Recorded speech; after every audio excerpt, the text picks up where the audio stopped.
Okay, hello. So I usually start a review with the review. You know, good lighting, a full face of makeup, maybe some attempt at a costume. But this is kind of different because you see, I didn't really plan to review Demon Slayer. I am actually currently both in the middle of rewatching Falcon and the Winter Soldier and then watching Shadow and Bone. But those are gonna be, unfortunately, put on hold for just a little bit, and I will tell you why. So if you regularly attend my live streams, you're probably familiar with Rice Lum. That is my sister. I am Kim Lum. Rice Lum is my sister, and she's generally a lot bigger fan of anime than I am. I used to be more into anime when I was younger, but as an adult, I find it harder to make the time commitment needed to consume a lot of anime. The Demon Slayer movie is currently showing in theaters, and originally my sister was going to see it with her friends, but it turns out they all ended up seeing it without her. The worst. In our local area, all of the showings for the Demon Slayer movie start after about 8:30 p.m. And if you're aware of the rise in attacks against Asians, you would understand why I personally wouldn't want my little sister, who is a small Asian like me, to see this movie at night by herself. However, that brings us to our central problem. I have not seen any of Demon Slayer. So, you know, because I don't want my sister traveling around by herself late at night, and also it's just kind of a fun thing to do with my sister, I am going to speedrun the first season of Demon Slayer so that we can see the movie in theaters together. And I'm going to be vlogging my reaction as I watch each episode, which is not normally something I do. I just thought it would be something interesting to vlog because Demon Slayer is very much out of the realm of what I normally review, and because I am trying to watch it and sort of get the main points out of it as fast as possible so I can see the movie in theaters with my sister before it goes out of theaters. So yes, I am putting both Falcon and the Winter Soldier and Shadow and Bone on hold, but don't worry, they are coming eventually. But starting episode 1 of Demon Slayer right now, so let's go. I probably should mention, I'm drinking some wine for the first part of this first episode. I literally never drink on camera. My sister just told me that all of her friends had seen the Demon Slayer movie without her at dinner. You know, at dinner I was having some wine, so it just kind of happened to be I was having some wine when she told me. So for this first part, I'm on like glass 2 of wine, which should not make me this crazy, but here we are.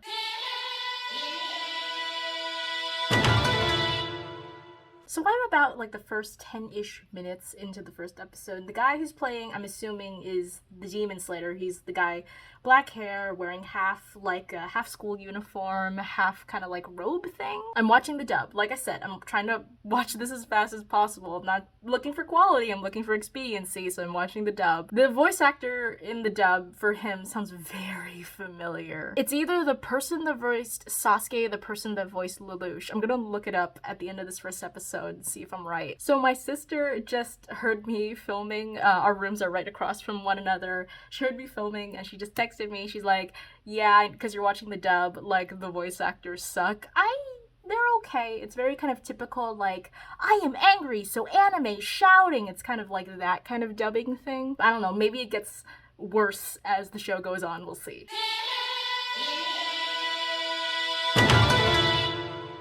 Okay, so I finished the first episode. Pretty good start. Also, on top of wine, I also have some Ciaté. So Tanjiro is kind of like our main guy right now, and then he's got his like kid sister Nezuko, who is like a demon now, and the rest of the family got killed, and he's looking for like a cure. At least when I used to watch anime, at least the ones that I watched, were always very good at having kind of our main character start off as pretty like low powered compared to like everyone he's going up against and all kind of the stakes he's up against, so that he's not like super powered right away, so it feels like he's going against impossible odds. So yeah, decent start. So on to the next episode. Alrighty, finish episode 2. It's kind of like the training montage and like the typical speech from the mentor, the sensei, who's kind of like, you're not good enough to do this, yada yada yada. But at the end of the episode, of course, he's like, I'm gonna train you anyway. Like, it's fine. Very typical. Pretty much still liking it. Pretty good. Yeah, episode 3.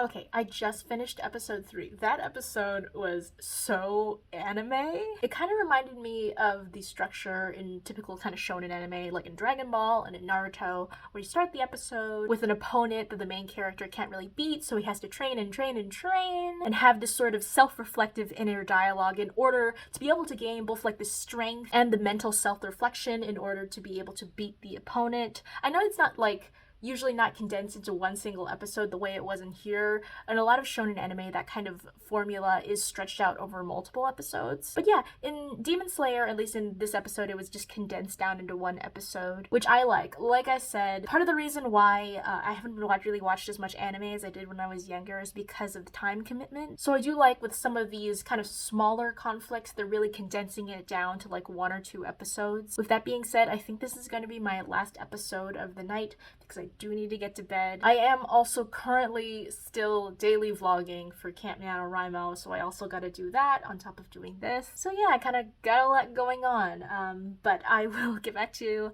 when I keep watching Demon Slayer.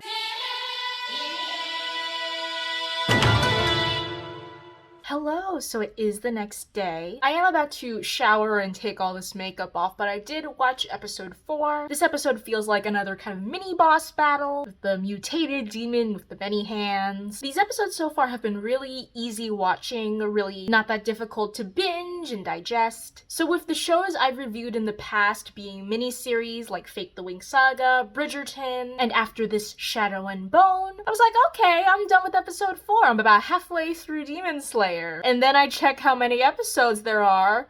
No, this is like a full season of a cartoon. This is less Fate the Wing Saga and more Winx Club, where there's 8 seasons of 26 episodes, although Demon Slayer is only 1 season, not 8 seasons, thank God. My goal is to finish the first season of Demon Slayer by May the 7th, which is about 2 Fridays from now. It is currently April the 27th, so I feel like I'm making pretty good time. I set that specific deadline of May the 7th because by then, both me and my sister will have had our first shots of the vaccination for about 2 weeks, and after about 2 weeks, the first dose of the vaccine is about 90-ish% effective. So by then, hopefully, my mom will be comfortable with me and my sister going to see a movie indoors. So yeah, I am going to go work out and shower and then get back to watching some more Demon Slayer.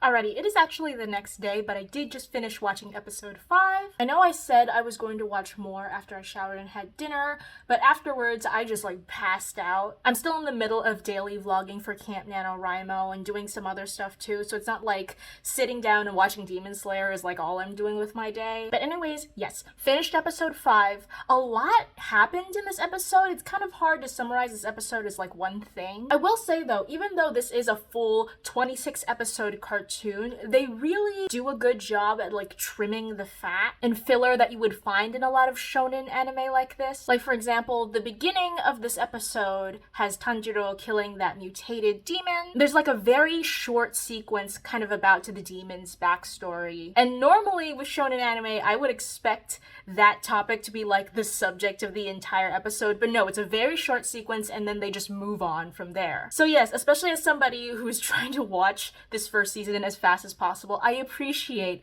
that there's a minimal amount of filler. So yeah, on to episode 6.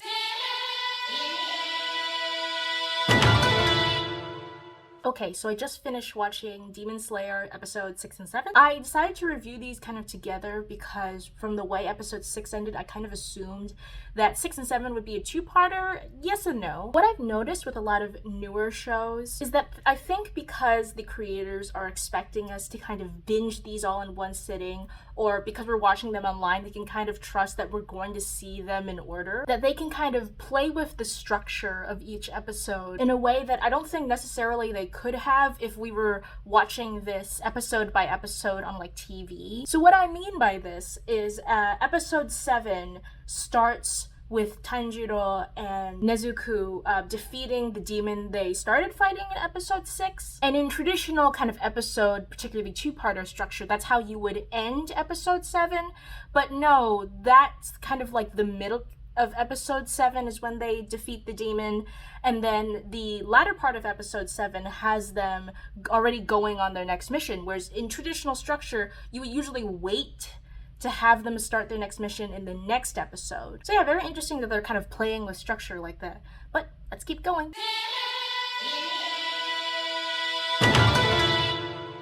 Alrighty, it's later. I worked out, I had dinner, I took off my makeup, those like false lashes. It was my first time wearing that particular pair.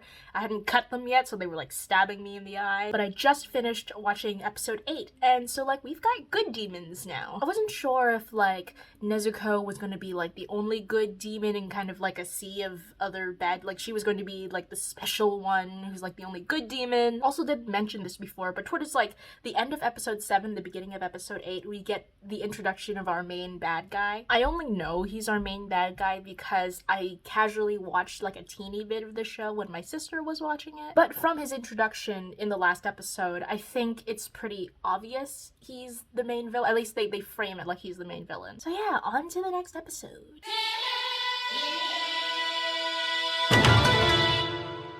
Okay, hello, it is the next day. I just finished watching episodes 9 and 10. Figure I'd review them together because they also kind of seem like a two-parter. Sorry, there's like a cut on my tongue and it hurts like hell to talk. So I'm not gonna lie, this fight dragged a little bit for me. I know in shonen anime, fights like this can go on for way longer than just 2 episodes. And I'm not sure it's because the show has set up that the fights are a lot faster paced, or just the fact that I'm trying to blaze through the show as fast as possible in order to be able to watch the movie. But yeah, I feel like this fight could have just been 1 episode as opposed to the 2-parter. But I did like the ending. I do like the new 2 demon characters they've introduced. Although, like I've noticed with Tanjiro's master and the previous episodes, it doesn't seem like the side characters they introduced really stick around for that long. So I'm not totally sure if and when we'll see them again. In my mind, at least the way the show presented them, they seemed like significant enough characters that I have a feeling they'll return before the end of the first season. But I don't know, that's just my guess. Let's keep going.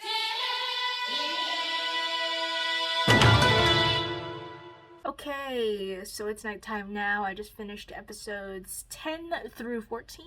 I kind of wanted to review that like haunted house full of demons as like a whole arc. And obviously the 14th episode kind of ended that like haunted house arc, but then kind of bled into the next storyline. Tanjiro is now traveling with Inosuke and Zenitsu, 2 other demon slayers. I feel like they are part of the main cast. I'm not sure because Demon Slayer so far has been kind of playing fast and loose with its side characters. And while I feel like they should be part of the main cast, it could just be that they're side characters that show up for a few episodes and then disappear the way some of the other side characters have. I liked the haunted house concept as a battle scenario with the changing rooms. For these few episodes, I actually really missed having Nezuko there. Like, I'm not really sure if I like her as a character yet. She literally doesn't talk for the whole thing, but I definitely like missed her presence or having her there while everybody else was in the haunted house. So yeah, let's keep going.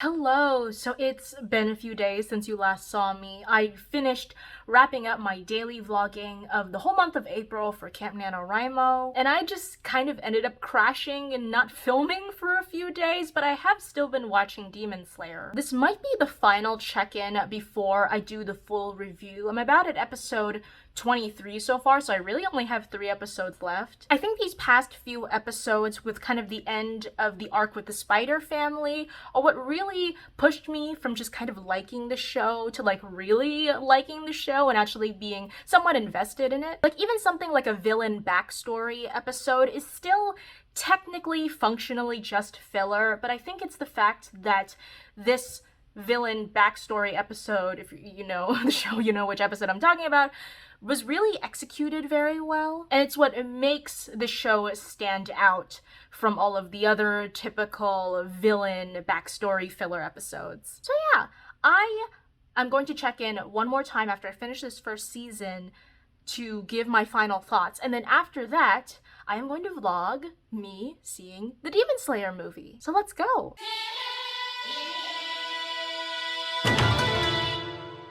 Hello! So I finished Demon Slayer last night. Side note, it has been a really long time since I've done kind of a 2000s blue eyes, red lip.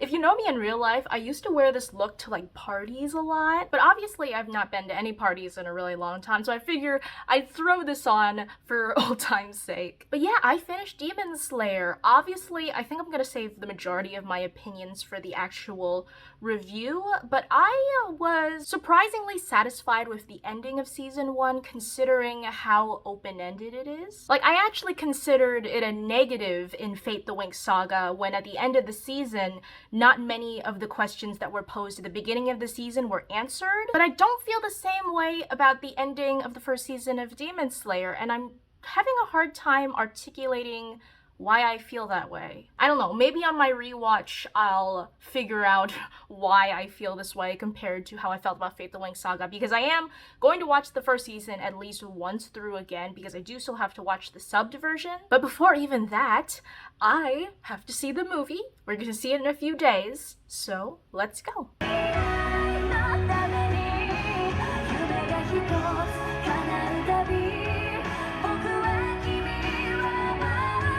Hello! So I saw the Demon Slayer movie yesterday. My sister was pissed because nobody in our theater shouted any of the memes from the Demon Slayer movie that have been going around on TikTok. But I enjoyed the movie, and that is all I'm gonna say because we are finally here at the review of Demon Slayer, so let's go.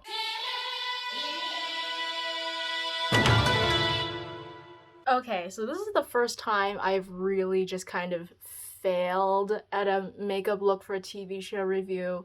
So let's just ignore this on my face today, shall we? But hello, welcome to my review of Demon Slayer. So this is going to be a review of both season 1 of the anime as well as the movie Mugen Train. This review is going to be a little wonky in terms of covering sub versus dubbed, because while I have seen both the subbed and dubbed versions of the first season of the anime, I've only seen the subbed version of Mugen Train. I saw the movie in sub with my sister Sojubi, whose Instagram and TikTok I will link down below. She does anime related art, but I saw the subbed version of the movie with her and we debated going back to see the dubbed version, but we eventually decided against it. Funny story, actually. So the theater we went to was showing both the dubbed and subbed version of the movie, but the organization of the dubbed and subbed times were a little unclear online, and so when we went to the movie theater, my sister started freaking out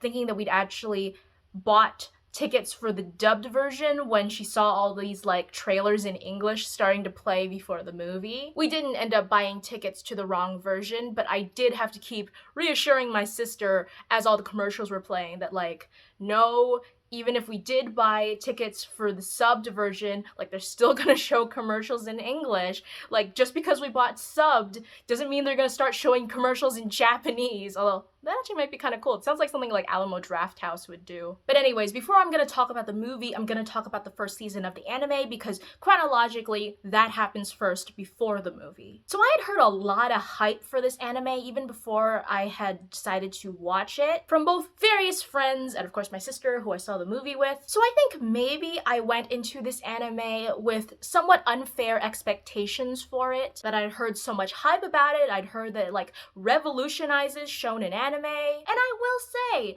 overall, I really liked it. I thought it was very good. I will say right off the bat that I am not super versed in particularly modern anime. I have watched 1 or 2 classic anime series over the years, and I will say I am definitely more well versed in shonen anime as opposed to like shoujo anime. But for me personally, Demon Slayer is the first modern anime that I have watched all the way through. But like I said, I really enjoyed it, Demon Slayer. Let's get on to the story first. So the story is very simple. Tanjiro lives with his family in the mountains. They collect coal to sell to the village below, and he comes back from delivering coal to the village one day to find out his entire family has been killed, but by what we assume is a demon. However, he finds out that one member of his family has survived Nezuko, but she hasn't come out completely unscathed as Tanjiro finds out that she has turned into a demon. And so Tanjiro sets off with Nezuko to not only find the demon who killed his family, but also to become a demon slayer. So like I said, really simple, almost very typical story, but I will say I think what sets Demon Slayer apart is the pacing. Particularly shonen animes that run concurrent to manga that is still being written as opposed to adapting manga series that have already been finished. A lot of these shonen animes can have pacing problems because on one hand they are trying to adapt a manga without having hindsight of whatever the future volumes are going to contain, but also they're trying to adapt a manga while not developing the story faster than the manga does. For example, because anime can be produced at a faster rate than the manga, there is often what is called filler content, either in the form of partial episodes, full episodes, or sometimes even full arcs within the anime in order for the anime to give the manga more time to produce more content before the anime catches up too quickly with the manga. And while I have not read the Demon Slayer manga, I can tell based on the pacing of the first season that the filler content is very minimal.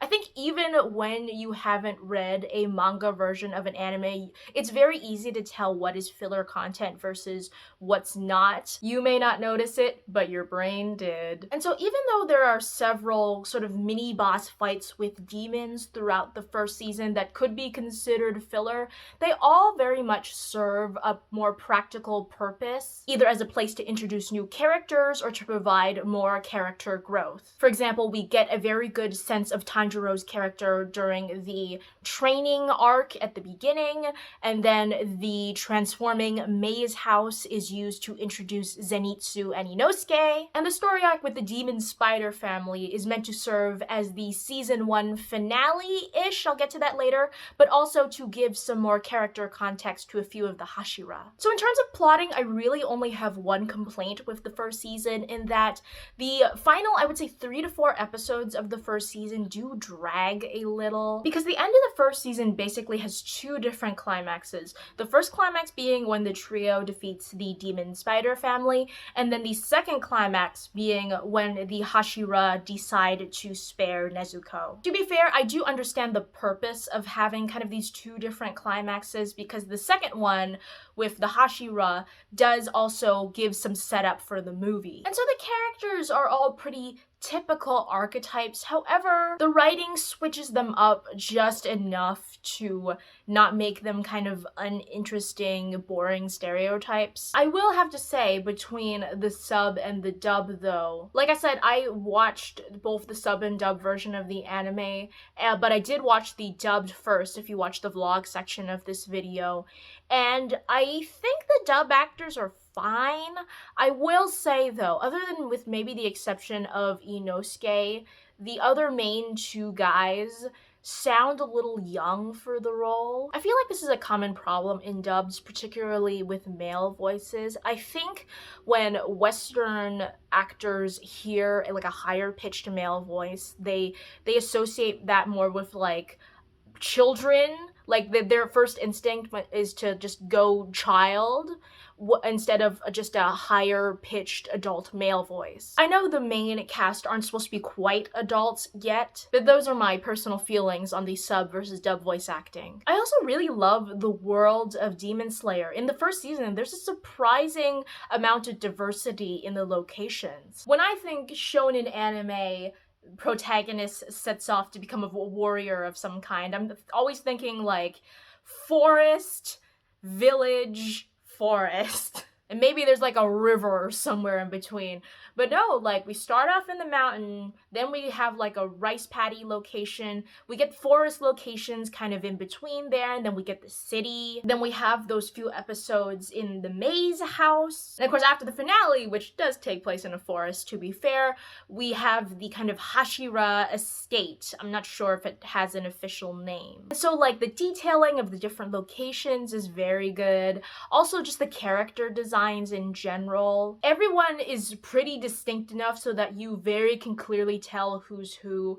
It's not the common anime problem of you got the black-haired guy, the blonde-haired guy, the blue-haired guy, and the red-haired guy, and they basically look the same other than that. So yes, I really liked the first season. Now let's get on to the movie. So everything I really liked about the show, I think, gets brought in really well into the movie. We have that very tight pacing, with maybe, I will say, the exception being the final fight at the very end. Demon Slayer seems, at least based on just the first season of the movie, seems to have a problem with its conclusions. For me, the final fight scene really did kind of drag, and because it was dragging so much, it kind of really keyed me into the fact that Rengoku was gonna die. You do not have a fight drag on for that long and expect something good to come out of it. I do understand the purpose of it dragging out for at least a little bit longer than the typical fight in the movie. It's to show Rengoku's fortitude and the fact that he will not give up even in the face